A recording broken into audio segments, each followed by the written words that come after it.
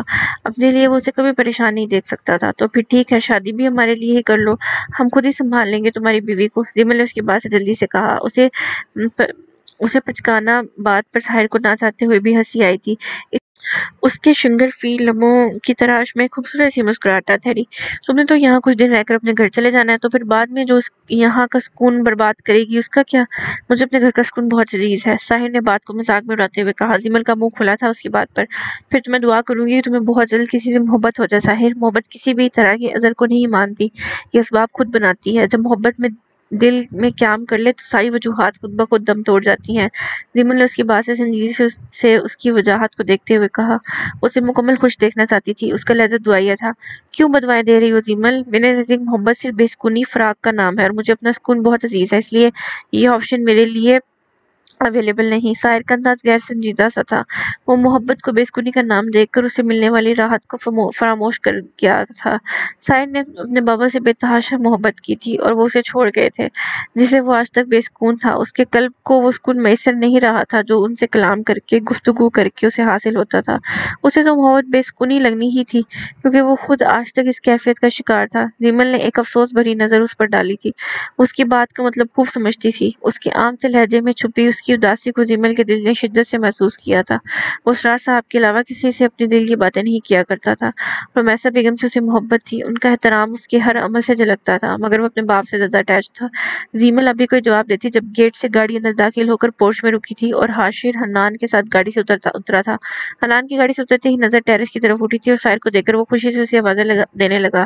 ساحر نے اسے خود کو بلانے پر ہاتھ ہلا کر اسے خود نیچے آنے کا اشارہ کیا تھا۔ حنان کو دیکھتے ہوئے وہ اسے بھی نیچے آنے کا کہہ کر نیچے چلا گیا، جبکہ ساحر نے دل ہی دل میں اس وقت حنان کے داخل ہونے پر اللہ کا شکر ادا کیا تھا، ورنہ جیمل کے ارادوں سے تو لگتا تھا کہ وہ اس سے ہاں کروا کر ہی چھوڑے گی۔ حنان کو سیدھا سیدھا ساحر کو آوازیں دیتا دیکھ جیمل کا منہ بنا۔ مطلب اس کا بیٹا جب سے یہاں آیا تھا اسے تو کوئی خاص لفٹ ہی نہیں کروا رہا تھا۔ رات کو وہ ساحر کے پاس ہوتا اور دن کو حاشر کے پاس، اور ان کی کمپنی میں رہتے ہوئے مجال ہے وہ اسے ایک دفعہ بھی ماں کی یاد آتی ہو۔ جیمل حنان کے آتے ہی ساحر کا فرار ہونا بھی خوب سمجھتی تھی، اس لیے اس کی چالاکیوں پر وہ منہ بناتی نیچے کی طرف بڑھ گئی۔ آج پھر اس کی بات ادھوری رہ گئی تھی۔ وہ اسے پوری یونیورسٹی میں ڈھونڈ چکی تھی، جو اللہ جانے کہاں چھپ کر بیٹھی تھی۔ اتنی گرمی میں یونی کا چکر لگانا، نایاب کو تو گول گول چکر آنے لگے تھے۔ وہ اسے فون بھی نہیں کر سکتی تھی کہ اس کا موبائل اس کے پاس تھا، اپنے پاس تھا، پورا ڈپارٹمنٹ خالی پڑا تھا اور اس لڑکی کا وہاں ابھی تک کچھ اتا پتہ نہیں تھا۔ وہ اسے مزید ڈھونڈنے کا ارادہ ترک کرتی بلاک کے باہر چھاؤں میں بیٹھی سانس لینے لگی، جب اسے سامنے سے اپنے کلاس فیلوز آتی دکھائی دی۔ وہ اس کے پاس آ رہی تھی۔ کیا ہوا، تم اکیلی بیٹھی ہو؟ اسرا سے لڑائی ہوئی ہے کیا؟ سمیہ نے اسے اکیلے بیٹھے دیکھ کر کہا۔ ارے نہیں یار، اسرا پتہ نہیں کہاں ہے، کب سے ڈھونڈ رہی ہوں میں اسے۔ نایاب نے اس کی بات کی نفی کرتے ہوئے جھنجھلا کر کہا۔ میں نے 1 گھنٹہ پہلے اسے اولڈ لائبریری جاتے دیکھا تھا۔ نور نے گویا اس کی پریشانی ہی دور کر دی تھی۔ لائبریری کا سنتے ہی وہ دوبارہ اپنی جگہ سے کھڑی ہوئی تھی اور ان کا شکریہ ادا کرتی لائبریری کی طرف بڑھی۔ آج تو اس کتابی کیڑے کو جان سے مار دوں گی، میری شکل پر پاگل لکھا ہے جو اسے یوں منہ اٹھا کر کبھی کہاں ڈھونڈ رہی ہوں تو کبھی کہاں، اوپر سے اتنی گرمی میں میرا رنگ کالا ہو گیا تو اچھا رشتہ بھی نہیں ملے گا۔ نایاب نے بڑے بڑے قدم اٹھاتے ہوئے لائبریری کی طرف جاتے ہوئے غصے سے سوچا۔ ایک تو اس لڑکی کو اپنے رنگ کی بہت فکر تھی، جس کا وہ بہت خیال رکھتی تھی، وہ اپنے آپ کو لے کر بہت کانشیس تھی۔ وہ لائبریری میں داخل ہوئی تو گویا اس کا سر مزید چکرایا، ہر کوئی اپنی ذات کو فراموش کی کتابوں میں سر دیے پڑھنے میں مصروف تھا۔ نایاب کو اتنے سارے کتابی کیڑے ایک ساتھ دیکھ کر اکتاہٹ ہوئی۔ اسے تو اپنے کورس کی کتابیں پڑھنا عذاب لگتا تھا۔ وہ لائبریرین پر ایک مسکراتی نظر ڈالتی اندر داخل ہوئی، جس نے اسے بیزار نظروں سے، سب کو گھورنے پر مشکوک نظروں سے دیکھا تھا۔ نایاب چلتے ہوئے آگے بڑھی اور اسرا کو ڈھونڈنے کی کوشش کی، جو کہ اسے یہاں تو بالکل نظر نہ آئی۔ پھر وہ سیڑھیاں چڑھتی دوسرے فلور پر گئی۔ یہاں بھی اسٹوڈنٹس کا ایک سیلاب تھا۔ اس کے اوپر آنے پر سب نے محض ایک نظر اسے اٹھا کر دیکھا تھا اور پھر اپنے کام میں مشغول ہو گئے۔ نایاب متلاشی نظر سے اسے ارد گرد دیکھتی ہوئی آگے بڑھی، جب اسے ایک ریک کے پیچھے ایک سیاہ آنچل نظر آیا۔ وہ اپنے شک کو یقین میں بدلتی آگے کی طرف بڑھی، جہاں وہ ریک سے آگے ایک کونے میں بیٹھی ایک ہاتھ ہاتھ میں کتاب تھامے اور دوسرے ہاتھ کی شہادت کی انگلی حیرت سے اپنے لبوں پہ دبائے ایک دنیا میں تو بالکل موجود نہیں تھی۔ اسرا کا دوپٹہ اس کے سر سے اتر کر شانے پر تھا، لمبی لمبی گھریالی لٹیں اس کے چہرے کے طرف پر پھیلی ہوئی تھی جو کہ لائبریری میں لگے پھنکے سے اڑ کر بار بار اس کے چہرے سے ٹکراتی اسے ڈسٹرب کر رہی تھی۔ کانوں میں یک نگ والے ہیرے کے ٹاپس پوری آبوتاب سے چمک رہے تھے، بادامی آنکھوں میں حیرت تھی، اس کے شہابی چہرے پر کئی رنگ تھے جو کہ یقیناً کتاب پڑھتے ہوئے اس کی سچویشن سے متعلق تھے۔ نیاب کا دل کیا اسے فلور سے ہی دھکا دے دے، اسے دیکھ کر کہیں سے نہیں لگتا تھا کہ 2 دن پہلے اس کا اچھا سا خاصا نقصان ہوا تھا۔ نیاب خود پر ضبط کرتی اپنے ہاتھ میں پکڑا بیگ زور سے اس کے شانے پر مارتی ہوئی آ کر اس کے ساتھ بیٹھی تھی۔ اسی وقت کسی کی مداخلت پر اسرا نے کھا جانے والی نظروں سے سر اٹھا کر دیکھا تھا۔ تمہیں کوئی ہوش ہے؟ اسرا، میں اپنی پوری زندگی میں تم نے ایسی لڑکی نہیں دیکھی، تم لکھوا لو مجھ سے یہ بات۔ نیاب کا انداز ستا ہوا تھا۔ تو اب دیکھ لو، اسرا نے اس کی مداخلت سے چڑھتے ہوئے کہا تھا۔ بیچاری کو اپنی کتاب بند کرنی پڑی۔ تمہیں کوئی اندازہ ہے میں کب سے تمہارے پیچھے خوار ہو رہی ہوں؟ نیاب نے اسے اپنی خواری کے بارے میں بتانا چاہا۔ پہلے سیمسٹر سے۔ اسرا کا انداز کنفرم کرنے والا تھا۔ نیاب کا دل چاہا اپنا ماتھا پیٹ لے، ایک تو مجبوری، وہ یہاں کھل کر اپنی قسمت پر ماتم بھی نہیں کر سکتی تھی کیونکہ ایک پل میں وہاں کی لائبریرین جلاد بن کر نازل ہو جاتی تھی۔ اس وقت وہ دونوں سرگوشی میں ایک دوسرے سے مخاطب تھی۔ اسرا، میرے صبر کا مزید امتحان نہ لو، نیاب نے دانت کچکچا کر کہا۔ اوکے نہیں لیتی۔ یہ بتاؤ میرا بیبی اس وقت جنی میں کیا کر رہا ہے؟ ساری کلاسز تو ہو چکی، تم اب یہاں کیا کرنے آئی ہو؟ اسرا نے اسے جتاتے ہوئے کہا کہ اپنی سستی کی وجہ سے وہ آج پھر کلاسز چھوڑ چکی تھی۔ میرا دماغ خراب تھا جو میں تم سے ملنے آ گئی، ایک تو ایکسائٹمنٹ میں مجھ سے رہا نہیں جاتا اس لیے یہاں آ گئی۔ مجھے لگا تم میری منتظر ہوگی، مگر نہیں، تم تو یہاں بری روحوں کی طرح اس کتاب میں گھسی ہوئی ہو۔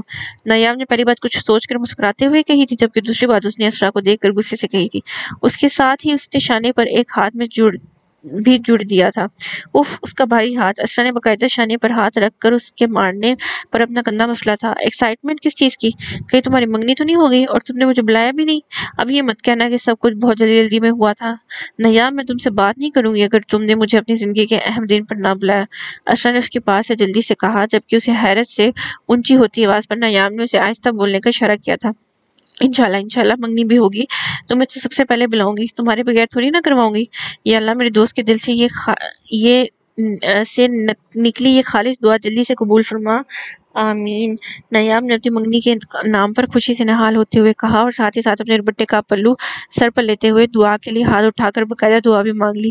اگر یہ بات نہیں ہے تو پھر کس چیز کی ایکسائٹمنٹ؟ اسرا نے اس کی حرکتیں دیکھتے ہوئے کنفیوز ہو کر پوچھا۔ یار، اب تو میں اس بندی کی فین ہو گئی ہوں، اس کی پرسنالٹی، اس کا روب، اس کی آنکھیں، بندہ مرے نہ تو کیا کرے۔ کیسے اس نے تمہاری اتنی لمبی زبان 1 منٹ میں بند کروا دی، ورنہ تم کسی کے قابو میں آتی ہو؟ میں تو اس سے بری طرح متاثر ہو چکی ہوں، مجھے تو کرش آ گیا اس پر۔ نیاب نے کسی کو سوچتے ہوئے مسکرا کر خوب خواب کسی کیفیت میں کہا اور ساتھ ہی اپنی طرف دیکھتی اسرا کو بھی جتانے والے انداز میں ماتھے کی تیوری چڑھا کر کہا۔ تم کس کی بات کر رہی ہو؟ سمجھ تو اسرا بھی گئی تھی مگر چہرے کے زاویے جو بگڑے تھے دیکھنے کے قابل تھے۔ اس کے ستواں ناک پر پل میں غصہ امڑ آیا تھا۔ اسی آفیسر کی جس نے تمہاری بولتی بند کروائی تھی۔ خبردار، اب اگر اس بے ایمان کہا تم نے۔ اس کے غصے سے کچھ بولنے سے پہلے نیاب نے انگلی اٹھا کر وارننگ دیتے ہوئے کہا، میں اب اپنے کرش کے خلاف ایک لفظ بھی نہیں سنوں گی۔ رکو، میں تمہاری امانت واپس دے دیتی ہوں۔ نیاب نے اپنی بات کہتے ہوئے ساتھ ہی اپنے بیگ سے اسرا کا لائٹ پنک کلر کا اسٹریپ والا پرس نکال دیا اور ساتھ اس کا موبائل۔ اسرا ایک پل کے لیے اپنی چیزیں دیکھ کر حیران ہوئی تھی۔ نیاب نے اس کی چیزیں اس کی طرف بڑھائی تو وہ حیرت سے اس کے ہاتھ سے لیتے ہوئے اپنا پرس کھول کر دیکھنے لگی۔ اس کی ایک ایک چیز اس میں موجود تھی۔ اسرا کو شدید حیرت سے نے آ گھیرا۔ اس نے بے یقینی سے نیاب کو دیکھا جس کے چہرے پر بے تحاشا خوشی تھی۔ کیا ہوا میری جان، منہ کیوں کھلا ہوا ہے؟ اسے بند کر لو، یہ سب انہی بے ایمان رشوت خور کو پولیس والوں نے 2 دنوں میں ڈھونڈ کر دیا ہے۔ آج صبح گھر کے نمبر پر کال آئی تھی کہ آپ کی چیزیں برآمد ہو گئی ہیں، چور پکڑا گیا ہے، تو میں ڈیڈ کے ساتھ جا کر پولیس اسٹیشن سے یہ سامان لے کر آئی۔ تم نے نا اسرا میرا دماغ بھی خراب کر دیا تھا، تمہارے ساتھ رہ کر میں بھی بالکل ایسے ہی سوچنے لگی تھی، مگر ان لوگوں نے پوری ایمانداری کے ساتھ اپنی ڈیوٹی کرتے ہوئے مجرم کو پکڑا اور 1 روپیہ نہیں مانگا۔ نیاب تو ان کی شان میں بھی قصیدے پڑھ رہی تھی جبکہ اسرا کے کانوں میں جیسے کچھ سرگوشی ہوئی تھی۔ ہر کسی کے دماغ کا خناس دور کرنے کا میں نے ٹھیکہ نہیں لے رکھا۔ اس کی یہ بات یاد آتی ہے اسرا نے گویا اپنا سر جھٹکتے ہوئے اس کی باتوں سے فرار حاصل کرنا چاہا ہو۔ بس کر دو نایاب، یہ تو عام سی بات تھی، بڑے بڑے کیس تو ان سے سولو ہوتے نہیں۔ یہ بھی ہم نے وہاں اتنا ہنگامہ کیا تو شاید وہ لوگ سمجھ رہے ہو کہ ہم بے زبان نہیں، ان کی رشوت یا پیسے مانگنے پر ہم انہیں ایکسپوز کر سکتے ہیں۔ انسانوں کو پرکھنا سیکھو نایاب، ظاہری خوبصورتی پر مرنا چھوڑ دو۔ اسرا کا انداز وہی تھا، وہ صرف کچھ لمحوں کے لیے حیران ہوئی تھی، جبکہ اب بھی اس کی سوچ میں کوئی خاص تبدیلی نہیں آئی تھی۔ وہ بہت کم لوگوں سے متاثر ہوتی تھی۔ فار گاڈ سیک اسرا، کیا بگاڑا ہے پولیس والوں نے تمہارا جو تم ان کے نام پر آگ بگولا ہو جاتی ہو؟ بلکہ سنوارا ہی ہے۔ اس نے آخری بات اس کے ہاتھ میں پکڑے موبائل کی طرف اشارہ کرتے ہوئے کہا، تمہیں لوگوں کی پہچان نہیں ہے، اور اگر انہوں نے ہمیں ہماری چیزیں ڈھونڈ کر دی ہیں تو کوئی احسان نہیں کیا، یہ ان کی ڈیوٹی ہے، ان کا فرض ہے، سیلری ملتی ہے انہیں اس کام کی۔ اسرا نے اپنے سر پر دوپٹہ درست کرتے ہوئے اپنا بیگ اٹھا کر وہاں سے کھڑے ہوتے ہوئے اسپاٹ چہرے سے کہا، مر کر بھی وہ اس پولیس والے کی تعریف نہیں کرنے والی تھی۔ ہاؤ روڈ یو آر اسرا، نیاب نے اس کی سرد میری پر حیرت سے کہا تھا۔ ایسی ہی ہوں میں، اس لیے تو سب کو زہر لگتی ہوں۔ اپنی چیزیں بیگ میں ڈالتے ہوئے اس کی بات سے اس نے شانے اچکاتے ہوئے لاپرواہی سے کہا۔ نیاب نے اس کی بات سے نفی میں سر ہلایا تھا۔ اس کا کچھ نہیں ہو سکتا، فی الحال تو اس وقت تو مجھے زہر لگ رہی ہو۔ نیاب نے بھی فرش سے اٹھتے ہوئے اسے گھور کر کہا۔ اسرا اس کی انداز پر مسکرائی تھی۔ پھر وہ دونوں ایک ساتھ سیڑھیاں اترنے لگی۔ کتاب واپس ریک میں رکھنے کے بعد اسرا نے اپنا سوئچ آف کیا، موبائل آن کیا تو ادھر ادھر اس کا ان باکس میسج سے بھر گیا۔ گھر والوں کے میسج تھے، اس کے علاوہ حازم کے بھی کافی میسج تھے۔ اسرا نے بے دلی سے موبائل آف کر کے واپس بیگ میں ڈال دیا اور اس کے ساتھ لائبریری سے باہر نکل گئی۔ ایک بات تو بتاؤ، یونی میں یہ کیا نیا شو چل رہا ہے؟ اس رمشا کی پلٹون کیا بکواس کرتی پھر رہی ہے، تم جانتی ہو اس بارے میں؟ نیاب نے اس کے ساتھ چلتے ہوئے سنجیدگی سے اسے دیکھ کر کہا، جس کے چہرے پر پرسوچ تاثرات تھے۔ جانتی ہوں، اب اسی یونی میں پڑھتی ہوں، تو خبر جس کے لیے اڑی جا رہی ہے اس تک بھی نہیں تو پہنچے گی نا؟ اسرا نے عام سے لہجے میں کہا، میں تو کبھی سوچ بھی نہیں سکتی تھی کہ یہ کمپنی اس حد تک جا سکتی ہے۔ ویسے ہی اس کے گھر والے ہیں جو پتہ نہیں نہ اسے روکتے ہیں نہ کوئی سوال جواب کرتے ہیں، تب بھی ہر جگہ دندناتی پھرتی ہے۔ نیاب کا بس چلتا تو وہ اس کی گردن مروڑ دیتی۔ اس نے غصے سے رمشا کو سوچ کر کہا، وہ یہ سب مجھے چڑھانے کے لیے کر رہی ہے، مگر بیچاری یہ نہیں جانتی کہ خود کتنا بڑا پھنسے گی۔ یہ ہاسٹل کے ماحول میں 2 دن نہیں رہ سکتی، یہاں ہر چیز کے لیے انتظار کرنا پڑتا ہے، مجھے تنگ کرنے کے چکر میں خود تنگ ہونے کا انتظام کر رہی ہے۔ اسرا نے پھیکا سا مسکراتے ہوئے افسوس سے لہجے میں کہا، پھر بھی اسرا، یہ یہاں کوئی بہانہ نہیں چھوڑتی تھی تم سے لڑنے کا، اور وہاں بھی یہ تمہارے سر پر سوار ہوگی۔ نیاب کو اسرا کی بے فکر ہوئی تھی۔ کم آن نیاب، چھوٹی بچی ہوں میں جس کے لیے تم فکر کر رہی ہو، اپنا خیال رکھنا میں اچھے سے جانتی ہوں، میری فکر مت کرو، چلو تمہیں کیفے سے لنچ کرواتی ہوں۔ اسرا نے اس کے لہجے میں چہرے پر اپنے لیے پریشانی واضح دیکھی تھی۔ اس بات کا اثر زائل کرنے کے لیے اسرا نے اسے لنچ کی آفر کی، جس پر نیاب کھل اٹھی۔ وہ دونوں بھی کیفے کی طرف بڑھتی جب ان کا کلاس فیلو محسن ان کے پاس آیا۔ آپ کو ایچ او ڈی بلا رہے ہیں اسرا، میں کب سے آپ کو ڈھونڈ رہا تھا، مگر آپ جانے کہاں تھی، اس نے مصروف انداز میں اسے بتاتے ہوئے کہا۔ اوکے، میں دیکھتی ہوں۔ اس کی بات کا مختصر جواب دیتے ہوئے اسرا اور نیاب اپارٹمنٹ کی طرف بڑھ گئی، جبکہ نیاب کا لنچ پوسٹ پون ہونے پر منہ بن گیا تھا۔ کھانے کے معاملے میں وہ کم ہی صبر کیا کرتی تھی۔ آج وہ جلدی گھر آ گیا تھا تو اس نے اپنے اپارٹمنٹ کی صفائی کا ارادہ کیا۔ یونیفارم چینج کرنے کے بعد اس نے لاؤنج سے صفائی سٹارٹ کی تھی اور پھر کچن پر ختم کی تھی۔ گھر کی صفائی کرنے کے بعد وہ اچھا خاصا پسینے سے شرابور ہو چکا تھا، اس لیے شاور لینے چلا گیا۔ شاور لینے کے بعد وہ فریش سا آ کر لاؤنج میں بیٹھا تھا اور ٹیبل پر پڑا ریموٹ اٹھا کر چینل سرفنگ کرنے لگا۔ اس نے شام میں ہی کھانا کھایا تھا تو اب اس کا کھانا کھانے کا بالکل موڈ نہیں تھا۔ کچھ ٹی وی پر چینل سرفنگ کرنے کے بعد وہ اپنے لیے کافی بنانے کچن میں چلے گیا۔ اس گھر میں موجود ہر چیز سے سلیقہ جھلکتا تھا، اس کی طبیعت میں موجود نفاست جھلکتی تھی۔ رافع اپنے لیے کافی بنانے کے بعد فریج میں رکھے چاکلیٹ کیک کا ایک سلائس پلیٹ پہ نکالتے ہوئے لانچ میں آ کر صوفے پر بیٹھ گیا اور ٹی وی پر نیوز لگا لی۔ کوئی آدھا گھنٹہ یوں ہی بیٹھے رہنے کے بعد وہ کافی کا کپ اور پلیٹ لے کر کچن میں چلے گیا۔ انہیں دھو کر واپس اپنی جگہ پر رکھنے کے بعد اس نے سونے کا ارادہ کیا۔ گھڑی کی سوئیاں 10:30 بجا رہی تھیں۔ وہ باہر کے دروازے کا لاک چیک کرتا ٹیبل سے اپنا موبائل اٹھا کر روم میں جانے لگا جب اچانک دروازے پر بیل کے ساتھ دستک بھی ہوئی تھی۔ رافع کے اپنے کمرے میں جاتے قدم دستک کی آواز پر رکے تھے، تھمے تھے۔ اسے لگا اسے سننے میں غلطی ہوئی تھی۔ اس کے دل کی سست روی سے چلتی دھڑکنوں میں جیسے تیزی آئی تھی۔ وہ اپنی حیرت پر یقین کرتا متناسب سا قدم اٹھاتا دروازے تک آیا تھا اور ایک ٹرانس کی سی کیفیت میں دروازہ کھولا تھا۔ اپنے سامنے موجود ہستی کو دیکھ کر وہ ایک پل کے لیے کچھ نہ بول سکا۔ اسے لگا ساری دنیا کی خوشیاں اس کے دروازے پر کھڑی ہیں۔ زیمل، آپ؟ بے یقین سے لہجے میں جانے کب اس کے لبوں سے یہ الفاظ ادا ہوئے تھے، جبکہ آنکھوں میں ابھی تک حیرت ہی حیرت واضح تھی۔ تو یہ آج کا پارٹ جو ہے، پارٹ نمبر 4، یہ یہاں پہ ختم ہوتا ہے، اور جو نیکسٹ پارٹ ہے پارٹ 5 وہ کل آئے گا۔ تو تب تک کے لیے چینل کو سبسکرائب کریں تاکہ جب بھی ویڈیو آئے تو آپ کو پتہ چل جائے، اور لائک بھی کریں۔ Thank you.